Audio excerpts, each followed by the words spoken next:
Hey, everyone. Thanks for joining our webinar today. My name is Jared McGriff. I'm head of marketing here at Hypertrack. I'm joined with Ram Kakad, who is pre-sales here at Hypertrack.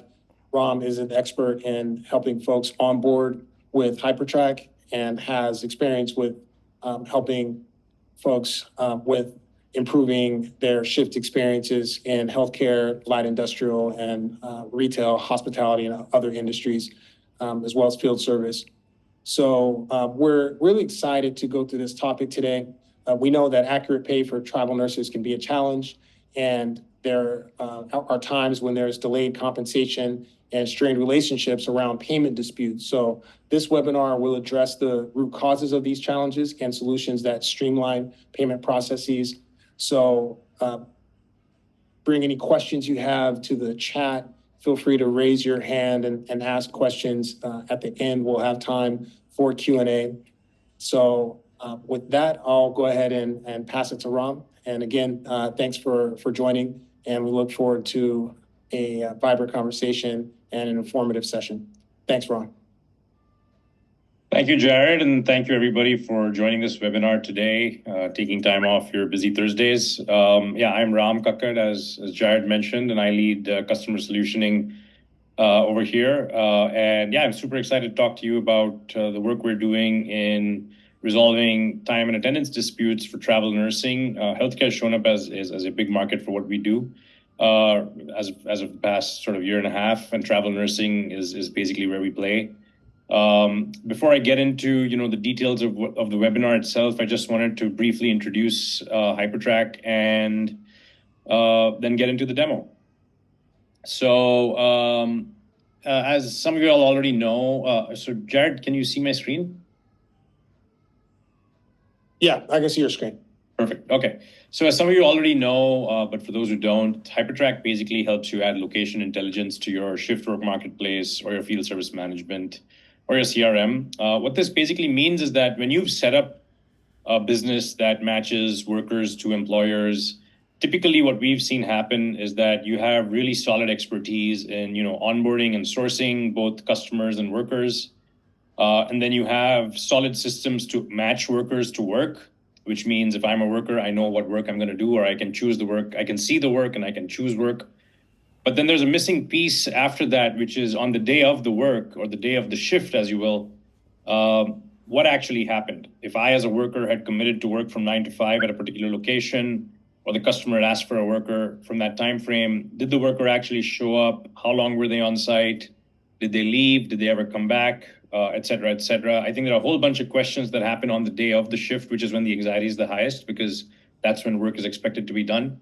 And typically, the marketplace that's made the match has no eyes on the ground to really know what's happening. And the worst part is when you get to hear about something not going right much later. And so that's often going to come up as a pay dispute, where the customer is not going to pay you what you expected, or the worker is going to request more payment than you expect to pay. And then you're in a he said, she said situation where you don't really know who went where and how long, and you need data. Recording in progress. And that's where Hypertrack comes in. So, and the core of what we do is basically reliant on location intelligence using the worker app that you've built for your workforce. We sit inside your worker app, and you're able to tell us, which worker is going to go to which destination so that we can track the location for you and then give you the insights you need to resolve pay disputes as they come up. So that's just a bit about us.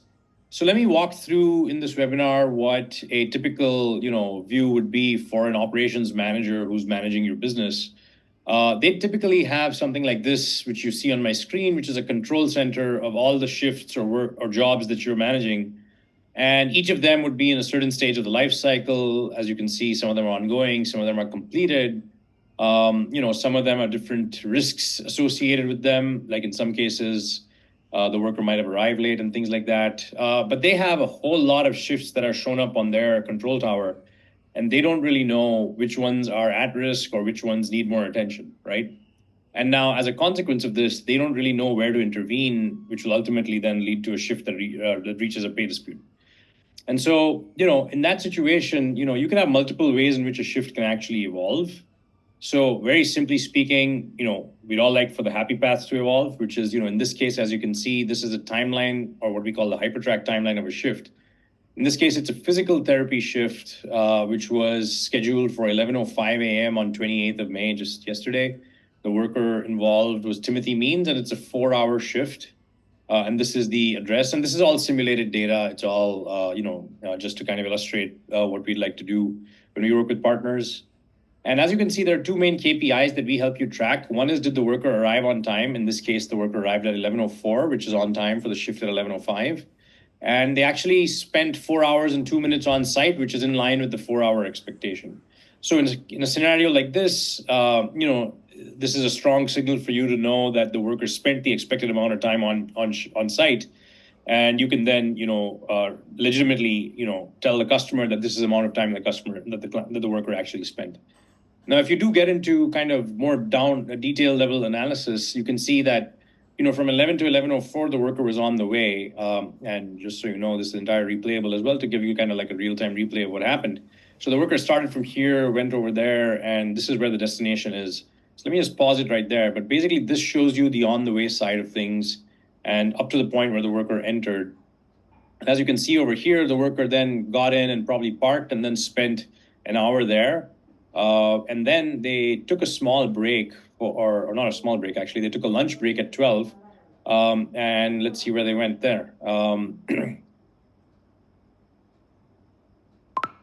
So as you can see, they exited the destination, spent some time over here, probably having lunch from 12 to 1.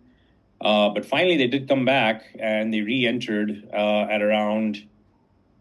they re-entered over here at 1:10. So that's, again, they've continued their shift, they've continued working, and they finally took another small break at 3 o'clock for about 15 minutes, probably a coffee break. But then they did come back and finally left the destination at 4:25 and finally ultimately ended their shift. So in this case, you can tell that the worker did leave a few times, but it was a 4-hour shift, and they did spend the expected amount of time there, and so they can be paid for the 4 hours that they were expected to be there for.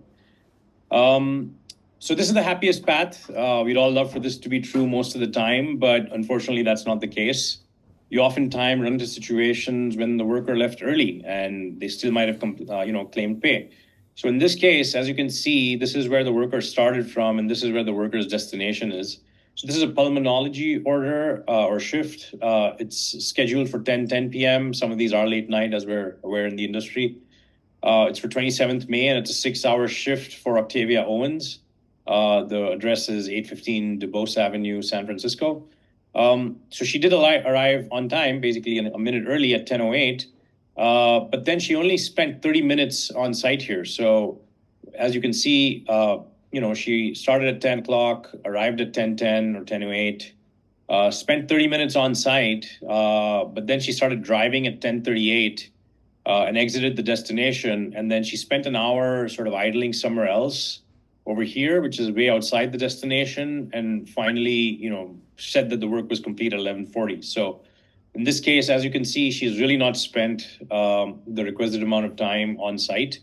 What that means is that if she's claiming pay for 6 hours, which was the overall shift, you don't have the data here to support that automatically for sure. You may need to go into like a exception path where you ask her what happened, why she left the destination, and then confirm, what was she doing over here. And if, the work cannot be validated, then she is not required to be paid for that amount of time. In other cases, what we also see oftentimes show up for fraudulent pay scenarios is workers trying to clock in far away from, where the work site actually is. So in this case, it's a gastroenterology order on 28th of May, and it's scheduled for 3:35 p.m. for an hour. And it's, assigned to Walter White for obvious reasons. The destination's over here. But what you see over here in the timeline is an attempt to clock in by the worker way far away from the actual workplace. And this is often tried. Workers often try this to make it look like they arrived on time. So they tried once at 3:30. They tried once at 3:33. But Hypertrack has tech that can detect whether the worker's on site or not and prevent clock-ins. And so, that's what we've done here. As you can see, these are failed clock-in attempts.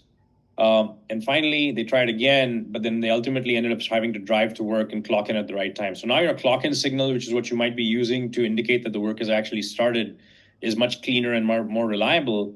But you can also see the attempts that the worker has made, and you can either coach them to say, "Don't do this," or just keep an eye out for other workers trying to do similar things, because that's ultimately an indicator of what the worker is trying to do.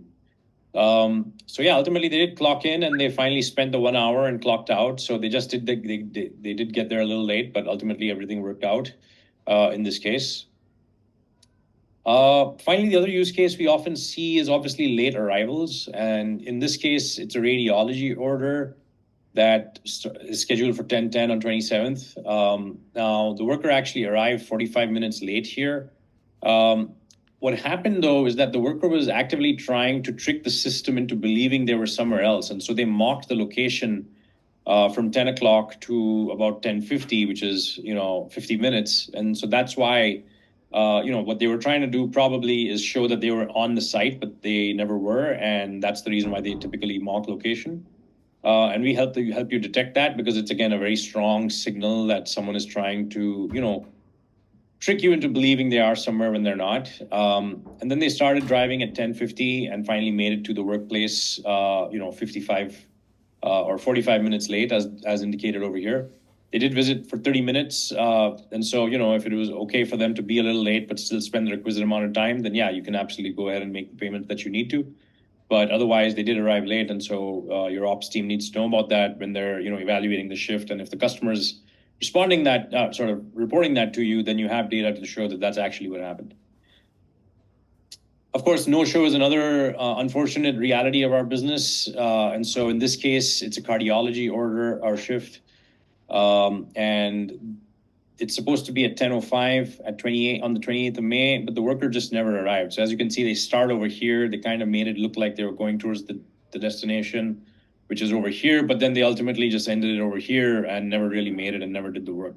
So again, workers claiming pay for such a shift would need more deep dives and investigation before doing so, because sometimes we have heard that workplaces can call the worker and tell them to go to a different destination and things like that. But that's for your ops team to resolve. But this is the data which nobody can dispute, and it becomes a single source of truth for both the client as well as your ops team and your workers. So that's kind of what we wanted to show today on how you can use location data to resolve time and attendance disputes. Lots of different use cases, lots of different patterns we see from location, which is sort of the fingerprint of the shift for you, and gives you a single source of truth to resolve these disputes. So yeah, that's what I want to share today. Thanks, everybody. I'll open it up for questions. Thanks, Ron, for that walkthrough.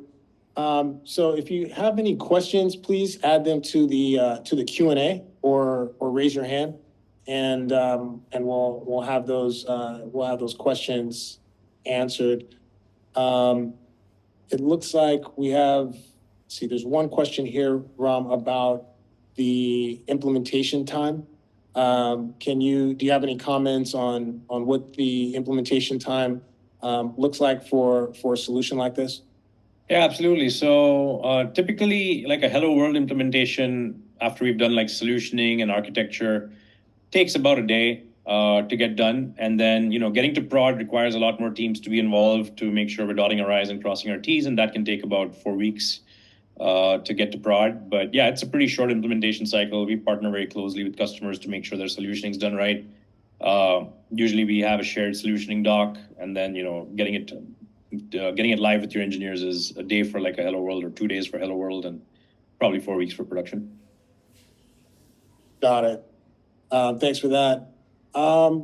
Another question that we have is about integrations. So, there's payment systems, there's sort of, other ERP types of business systems that folks are integrating with. What systems does Hypertrack work with, and how does that affect implementation time? So it looks like 2 questions there. Yeah, great question. So fundamentally, we're a builder-first company, and we're an API and SDK company. So all our signals are essentially available via webhooks or via API pulls that can feed into your systems. So we've seen, very innovative usage of this data where the location, like, for example, mileage reimbursements data. Customers directly pull that from our APIs, feed that into their AWS instance, which then feeds their ERP, and then, goes into their, payout system, Acumatica, and things like that. So it's kind of natively embedded in their systems to automate payouts and things like that. So, it really depends on the kind of system that you're building, but we're very easy to integrate with because we basically provide you your data via APIs and SDK. And there's no barrier for you to integrate into any system that you want. Cool, got it. Thanks for that. Now, it seems like, this is adjacent to other, what you just discussed is adjacent to other time and attendance issues like no-shows. So does Hypertrack help with that? And if so, how can we, support those efforts? Yeah, so, the first thing about no-shows is that right now, if you were to look at the status quo, in most cases, they're no-call, no-shows, which are really the worst kind of surprise that a team can expect every day. You really don't know when a worker's not going to show up if they don't tell you. But location kind of gives you that peek into it early and helps you mitigate the poor experience that your customer might go through. So the first thing we have is a NCNS algorithm that we've built using location data, which predicts whether your worker is going to be a no-call, no-show or not. And that helps you kind of take preemptive action. So that's the detection of the no-show.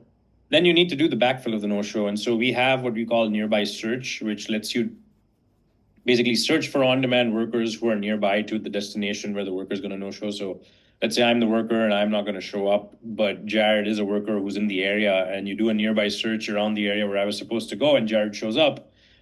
You could allocate my order to Jared and have Jared go through as a last-minute backfill to prevent the poor experience that your customer would have gone through, right? So, and then of course you'd go through the same tracking experience for Jared that you were going through with me, and because of course Jared's immediately accepted it, he's more often than not going to show up because he's just accepted an on-demand order, and so he's immediately available. So yeah, I think multiple legs to that solution, which we support, the detection of the no-show, the backfill of the no-show, and then tracking the backfill are all legs that we support. Cool, thanks for that. And there's a couple more questions. So, and what we see, what you showed, is that exactly how every customer's dashboard would look? Is that dashboard provided by Hypertrack, or is that how does the operations person actually see this solution? Is it as presented, or do they have to kind of develop that themselves? Yeah, great question. So what I showed to you was the out-of-the-box Hypertrack dashboard, which customers can use if they don't have their own dashboard. It's kind of like our own internal control tower for us to know what's happening. But more often than not, a customer that's running a marketplace business or an employment business like this, they will have their own control tower. And Hypertrack wants to basically enrich that with our signals. And so more often than not, the pattern we see is that customers integrate the signals they need from our system into their dashboard. So for example, for a particular shift, they might just embed the overall timeline as an iframe pop-up for the shift in their control tower. So anybody who needs additional location context can simply click on that shift in your own control tower and then pop it up and see it and make sure that they understand what's happening. The other way is that we've seen specific data signals be integrated. So arrival on time and time spent at destination being 2, or service time being the second. And so you simply integrate these two signals directly into your dashboard. And so that becomes, ground truth data that's directly relevant to that your ops team needs to know when they're affirming a payout and things like that. There are lots of other signals like ongoing risks. So Hypertrack flags for you risks about whether the person's going to reach on time or not, or they're going in the wrong direction or things like that. And so, having those risks be added to your control tower, again, gives your ops team a very ready reckon place to know if the worker is going to show up on time or not and take mitigative action if they need to. All right, cool. Thanks for that answer as well. Again, if anyone has any questions, feel free to use the Q&A feature to ask that question or raise your hand. The last question I see here is regarding the app.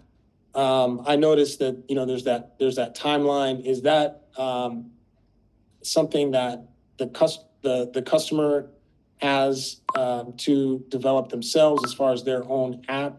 And if so, how does it work in terms of the permissions? Like there was the break location, for instance, and that was displayed. Is that something that can be hidden, or how sort of do the permissions work in these travel nurse scenarios? If there needs to be some sort of more privacy or confidentiality around location being displayed. Yeah, great question. I mean, yeah, we put worker privacy at the heart of what we do, and so we respect the rules of the mobile phone OS as they're set, right? So if the worker has not given permissions to us to track location, then we won't track location and you won't get location. What we will do is just surface to you the reason that location's unavailable, because you've indicated that the worker was supposed to be working, but the worker has not given you permissions to track them. And so, we'll just surface the reason we're not getting location to you. But yeah, we do not track workers in a scenario where location permissions are not given. The other thing is that we make it very easy for companies to make sure that tracking is only restricted to actual work. Oftentimes, you'll see companies doing their own bespoke implementations, start tracking all their workforce at a particular time, and then never stop tracking because the systems didn't work or somebody forgot to do something. And then you're in a situation where you're tracking the worker around the clock, which is terrible for both the workforce as well as the company. And so what Hypertrack does is when you tell us that a shift is from 9 to 5, we guarantee that the work tracking will start at 9 and stop at 5. Of course, subject to connectivity and things like that, but we have resilient workflows that will wait for the workforce to connect and make sure that the tracking stops as soon as it can be.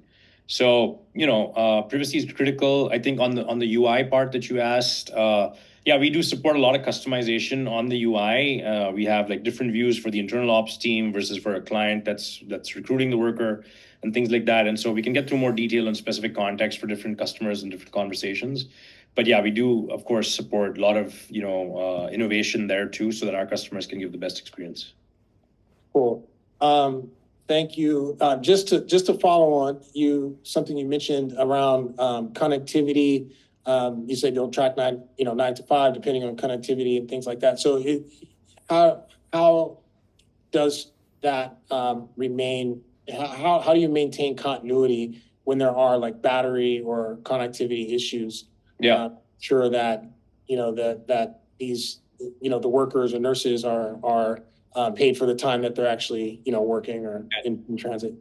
Yeah, that's an interesting question. So whenever there's a network outage, Hypertrack continues to track the location, but we cache it offline, and basically reconnect. Whenever the phone comes online again, we sync it back up to the server. So you as a team will get the timeline that you need and get the proof of work that you need. And so that's managed that way. Low battery situations, of course, if you're in a situation where the battery is dying and the OS is killing apps, then you might not get location because your app might itself get killed. But what we do is for you is that we flag the risk of a low battery in advance. And so you can inform the worker that their battery is low, they should charge it, again, to minimize these instances. In some cases, it might be unavoidable, but knowledge is the best way to stop these things and minimize these things. Okay, cool. Thank you. I guess those notifications will show up in the dashboard. Yeah, absolutely. They show up as live risks for every order. Okay, excellent. All right. Well, thank you for that and the presentation and those detailed responses to all the questions. I hope everyone saw this as informative and you have a little more information about how Hypertrack helps eliminate payment disputes in travel nursing and other scenarios. If you have any questions, you can reach out to us at help@hypertrack.com. Again, my name is Jared. I am head of marketing here. You can also ask questions to me directly, Jared@hypertrack.com. Ram, again, he's pre-sales here, and he's a well of knowledge, and we'd be happy to answer any questions you might have. So thanks again for attending, and Ram, thanks again for the presentation. Thank you, everybody.